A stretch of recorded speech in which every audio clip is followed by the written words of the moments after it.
your influence that God has given you. You know, it's God getting the glory out of your life.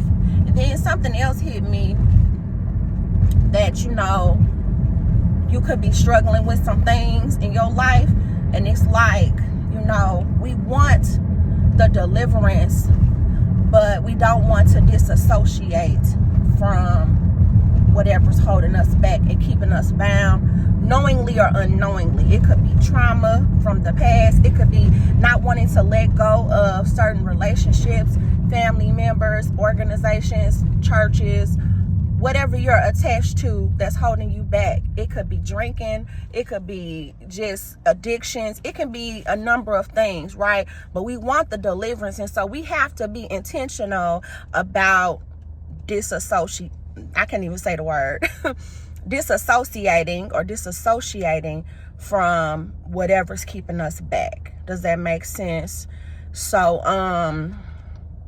those were the couple of things that I wanted to talk about today. I feel like I had more to say, but I want to say thank you to my new subs on YouTube.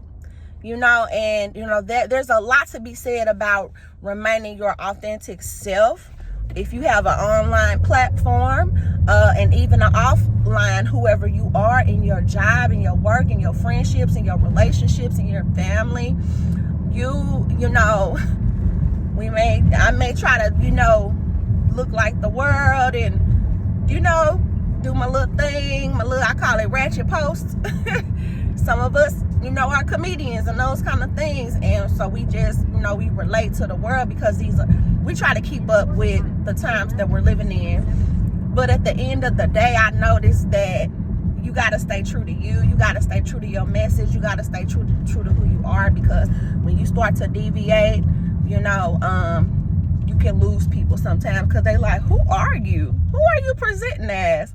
I thought you was this, and now you presenting as that. It just keeps people confused. And so even if you think that all those people that you present, you know, are you, and I can only speak for myself, I don't know you, I don't know your life. I do know some of y'all, but it's just like your favorite artist. If they all of a sudden decide they're gonna be a gospel artist, their gospel album may not do as well. And it's kind of sad that it happens like that, but you know, but sometimes you do have your diehard people who they're gonna rock with you no matter what you put out there, right?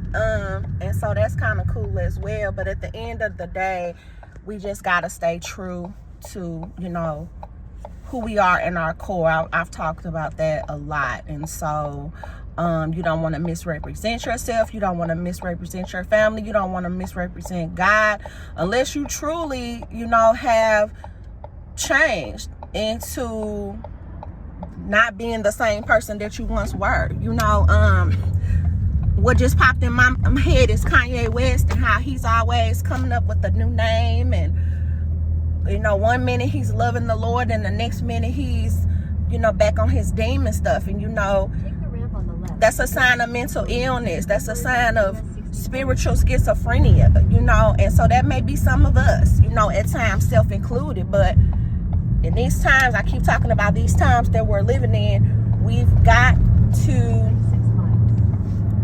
sometimes we have to revert back to childhood. What did you learn as a child? What were you taught as a child for those who grew up in church? Some have decided to go away from the church and find other spiritual practices, you know.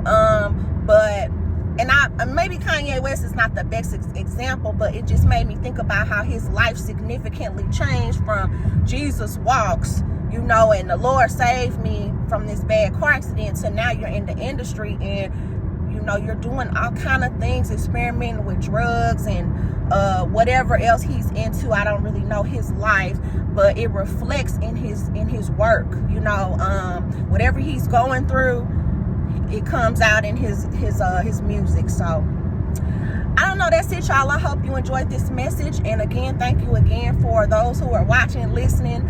My platform is growing, and so that's all glory. I'm giving God all the glory for that. You know, it's not about me. It's about whatever he lays on my heart. And again, you know, this is a time for spiritual maturity, which has nothing to do with age. And so that's just where I am in my life right now. And we just gotta, I say we, but I just gotta go forth and do whatever he's telling me to do. So I love you guys. Have a blessed day.